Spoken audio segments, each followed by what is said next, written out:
Et si tout ce que nous pensions savoir de notre passé n'était qu'une illusion soigneusement construite, juste la partie émergée de l'iceberg, sous laquelle se cache une réalité engloutie, un monde vaste et complexe, effacé des pages de l'histoire officielle. Imaginez un instant une civilisation où le ciel n'était pas sillonné par des avions, mais par d'entiers navires de croisière aériens, de véritables villes volantes. Un monde où des géants vivaient aux côtés de gens de notre taille, et ce n'était pas un conte de fées. Un monde où la technologie n'était pas seulement à la hauteur de la nôtre, mais la surpassait peut-être même. Et puis tout cela a disparu, dissous dans les flammes de mystérieux incendies qui ont réduit en cendres des métropoles de pierre, défiant toutes les lois de la physique pour être remplacées par une nouvelle version, simplifiée, de la réalité. À première vue, cela semble être un assortiment de fantasmes sans lien les uns avec les autres. Des géants, des dirigeables, des villes incendiées et des savoirs perdus. Mais si tous ces phénomènes étaient les maillons d'une seule et même chaîne, s'ils menaient tous à un dénominateur commun, à un événement qui a scindé le temps en un avant et un après. Quelque chose que l'on peut appeler une arme à énergie a été utilisé contre l'ancien monde. Une explosion d'énergie dirigée capable d'élever instantanément les températures à des milliers de degrés et de transformer la pierre en une masse semblable à du verre. Ce n'est pas de la science-fiction, mais une technologie dont nous sommes peut-être encore témoins aujourd'hui. Pensez aux récents incendies sur l'île de Maui, qui ont été qualifiés de plus meurtriers de l'histoire moderne. De nombreux témoins oculaires et chercheurs ont noté la nature étrange et sélective de la destruction. Le feu a détruit des maisons tout en laissant les arbres à côté intacts. Certains objets d'une couleur spécifique sont restés intacts alors que tout ce qui les entourait a été réduit en cendres. Il y a eu des rapports d'un bourdonnement étrange ou d'une explosion précédant le chaos.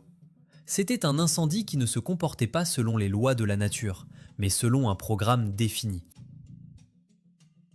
Ce qui s'est passé à Maui est peut-être une démonstration de la même technologie utilisée pour la purge mondiale au XIXe siècle. C'était le moyen idéal pour effacer les traces. Après tout, une telle arme ne laisse ni empreinte digitale, ni douille. Il n'y a personne à interroger. Ils se sont débarrassés de bâtiments gênants qui ne pouvaient pas être intégrés dans la nouvelle histoire, en inventant des histoires absurdes de vaches et de lanternes. Certaines structures qui pouvaient être utilisées plus tard ont été laissées debout, mais celles qui étaient un témoignage trop évident de la grandeur passée et de la haute technologie ont été détruites. Cela faisait partie d'un programme visant à remodeler le monde. Par le choc et la stupeur, ils ont forcé l'humanité à accepter un nouvel ordre mondial. Mais détruire les villes n'était que la moitié du travail. Ce n'était que le premier acte de la réinitialisation mondiale.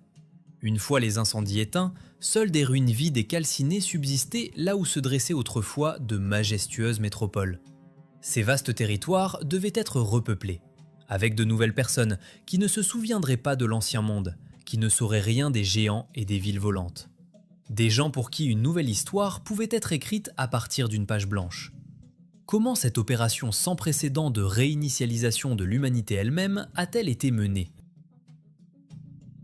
Une fois les grands incendies accomplis, il ne restait que des ruines silencieuses et calcinées, là où se dressaient autrefois des métropoles florissantes. Les immenses cités construites par les géants étaient vides. Cela posait un problème colossal aux nouveaux maîtres du monde. L'espace physique avait été nettoyé, mais il fallait le peupler. Il fallait de nouvelles personnes, des millions de personnes sans passé, sans souvenir d'un monde de dirigeables et d'énergie libre. Il fallait installer un nouveau programme dans leur esprit, un nouveau système d'exploitation pour la réalité. Et ce mécanisme a été créé et mis en œuvre avec une efficacité stupéfiante. C'est à cette époque que John D. Rockefeller entre en scène avec son General Education Board. Un système d'éducation publique a été créé, qui a rapidement englobé toutes les couches de la société. Son objectif déclaré était l'instruction, mais son véritable but était tout autre. C'était la plus grande opération de lavage de cerveau de l'histoire. Le but du nouveau système éducatif n'était pas d'apprendre aux enfants à penser de manière critique, mais d'implanter dans leur esprit la seule et unique version correcte et fabriquée de l'histoire. Une histoire dans laquelle il n'y avait pas de place pour les géants, les villes volantes ou les anciennes hautes technologies. Une histoire où tout le progrès ne commençait qu'avec l'ère industrielle, et où tout ce qui l'a précédé n'était que des âges sombres et des sociétés primitives. Quoi de plus efficace pour tromper la société que d'inculquer la vision du monde souhaitée dans l'esprit d'un enfant dès son plus jeune âge? Si les gens l'intériorisent comme l'histoire de leur passé, ils la reproduiront encore et encore, de génération en génération. Cela les coupe à jamais de leurs véritables racines et les empêche d'avancer vers un véritable avenir. Mais qu'est-il advenu de ceux qui ont survécu au cataclysme de feu? Qu'est-il advenu des adultes qui se souvenaient de l'ancien monde? Un autre outil de contrôle leur était réservé. À cette époque, les asiles d'aliénés ont commencé à pousser partout dans le monde comme des champignons après la pluie. D'immenses et sombres hôpitaux psychiatriques où tout dissident pouvait être enfermé. Si une personne se mettait à parler de se souvenir de squelettes de géants ou de la façon dont son grand-père avait voyagé en dirigeable vers une autre ville, on ne l'écoutait pas. On le déclarait fou et on l'isolait de la société. De cette manière, les derniers porteurs de la véritable mémoire ont été soit physiquement éliminés, soit discrédités, leurs témoignages transformés en divagations de fous. Ainsi, le puzzle commence à s'assembler. D'abord, la destruction physique de l'infrastructure de l'ancien monde par des incendies mondiaux. Ensuite, le peuplement de villes vides par des gens de nulle part, des orphelins sans passé. Et enfin, le conditionnement idéologique total de la nouvelle population par un système d'éducation obligatoire et la neutralisation des témoins restants par la psychiatrie. La réinitialisation était terminée. Une nouvelle civilisation, sans mémoire de ses origines, a été construite sur les ruines de l'ancien monde. Nous voyons ce qui s'est passé. Le monde des géants et de la haute technologie a été détruit et remplacé par le nôtre. Nous voyons comment cela a été fait, par des cataclysmes et la reprogrammation de la conscience. Mais la question principale reste toujours sans réponse. Qui était derrière tout cela? Quelle puissance possédaient les capacités et la motivation pour mener à bien un plan aussi monstrueux dans sa conception et son exécution? La réponse à cette question nous emmène au-delà des limites de l'histoire conventionnelle et nous oblige à nous tourner vers des sources qui ne sont pas considérées comme historiques, mais prophétiques. Elle est cryptée dans un texte ancien qui prédit la bataille finale pour l'humanité et immortalisée dans la pierre et le cuivre du monument le plus célèbre de la planète. Le 20e chapitre de l'Apocalypse de Jean décrit un moment charnière du drame cosmique. Après une grande bataille, un ange descend du ciel, saisit le dragon, ce serpent ancien qui est le diable et Satan, le lie avec une chaîne et le jette dans l'abîme pour 1000 ans, afin qu'il ne puisse plus séduire les nations. Pendant cette période, un règne de 1000 ans de paix et de justice est établi sur la terre. Mais la prophétie ne s'arrête pas là. Il est dit qu'après cela, il doit être libéré pour un peu de temps. À la fin des 1000 ans, Satan sera libéré de sa prison pour sortir et séduire à nouveau les nations. Maintenant, supposons un instant que cette prophétie ne concerne pas un avenir lointain, mais notre passé récent. Et si ce règne de 1000 ans était en fait l'âge d'or perdu? Un monde d'harmonie, un monde de géants et d'hommes, un monde d'énergie libre et de navires du ciel. Une époque qui a été si radicalement effacée de notre mémoire. Et si c'est le cas, alors nous ne vivons pas avant, mais après ce règne. Nous vivons précisément dans ce peu de temps, cette brève saison pendant laquelle l'ancien mal a été libéré de l'abîme. Et tout ce que nous voyons autour de nous, les mensonges, la manipulation, la dissimulation de la technologie, l'histoire réécrite et la séduction des nations mêmes dont le texte nous avait prévenus. Si un événement d'une telle ampleur universelle s'est produit, la libération du principal adversaire de l'humanité, serait-il passé inaperçu? Le vainqueur d'une telle guerre cosmique ne se serait pas humblement retiré dans l'ombre. Il aurait érigé un monument à sa victoire, un trophée qui proclamerait au monde entier l'avènement de son ère, de sa liberté. Et ce monument existe, tout le monde le connaît, c'est la Statue de la Liberté. On nous dit que c'est un cadeau du peuple français au peuple américain, un symbole d'amitié et de démocratie. Mais regardons de plus près son symbolisme véritable et crypté. Son nom officiel est la liberté éclairant le monde. Rappelons-nous que l'un des noms de Satan est Lucifer, qui en latin signifie porteur de lumière.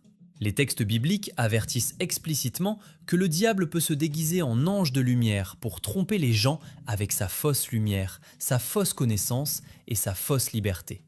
Le flambeau dans la main de la statue n'est pas la lumière de la vérité, c'est la lumière de Lucifer, éclairant le monde de son nouvel ordre. Et maintenant, regardons à ses pieds. Là, à la base de la statue, se trouvent des chaînes brisées. La version officielle dit que cela symbolise la libération de l'esclavage et de la tyrannie.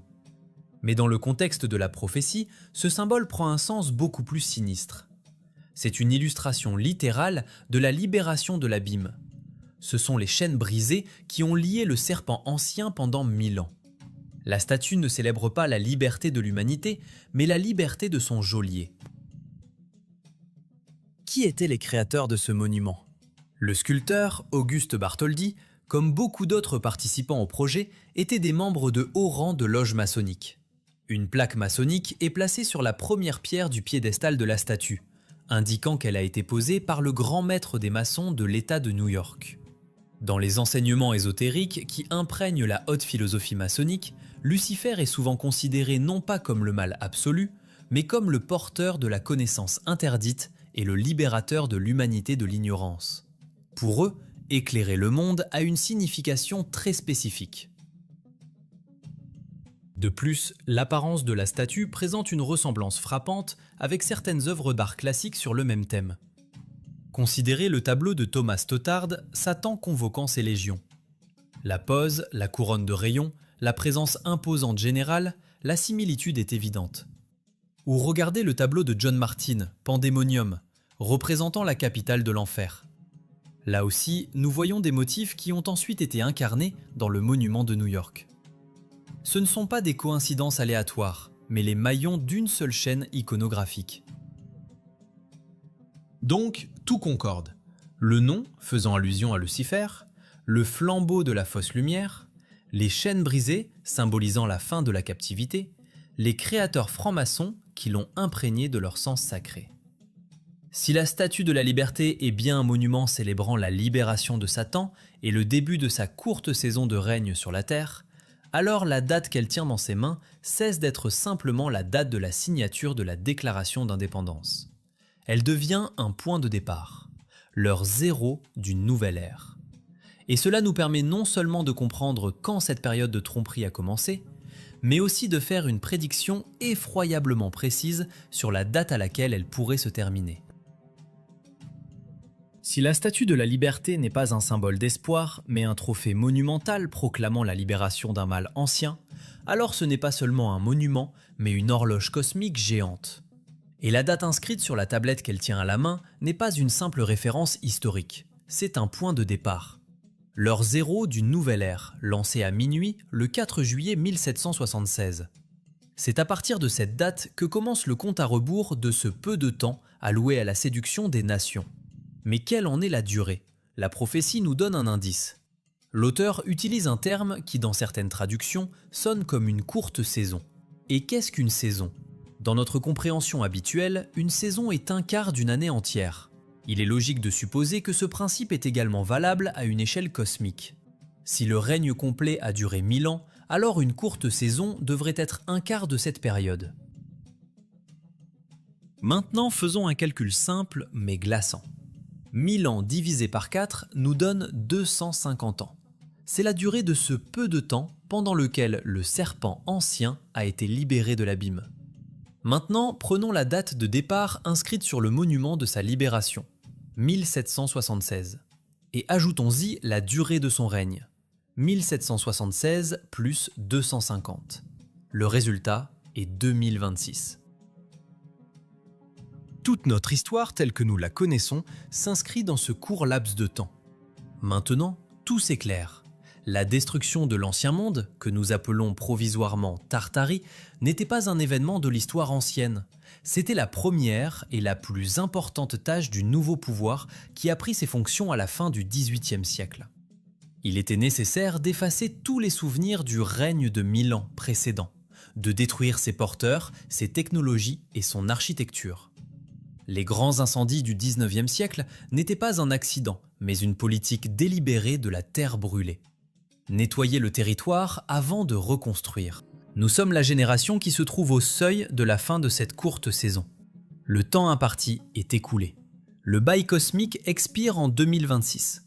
Tout le chaos, toute la tension, tous les événements insensés dont nous sommes témoins dans le monde aujourd'hui ne sont peut-être pas une simple coïncidence, mais l'agonie d'un système, les affres d'un pouvoir qui sait que son temps est compté. C'est sa dernière tentative désespérée de maintenir le contrôle et d'entraîner autant d'âmes que possible dans l'abîme avec lui. Cette théorie n'est pas seulement un ensemble de faits, c'est une lentille à travers laquelle toute notre histoire connue et les événements actuels s'inscrivent soudainement dans une image unique, logique et terrifiante. Elle explique pourquoi notre monde est plein de mensonges, pourquoi les technologies nous sont cachées, pourquoi nous avons perdu le contact avec notre véritable passé. Nous vivons les dernières scènes d'un grand drame. Le compte à rebours a commencé. Et la question principale que chacun doit se poser est: si cette théorie est correcte et qu'il ne lui reste plus qu'1 an de règne, que se passera-t-il ensuite ?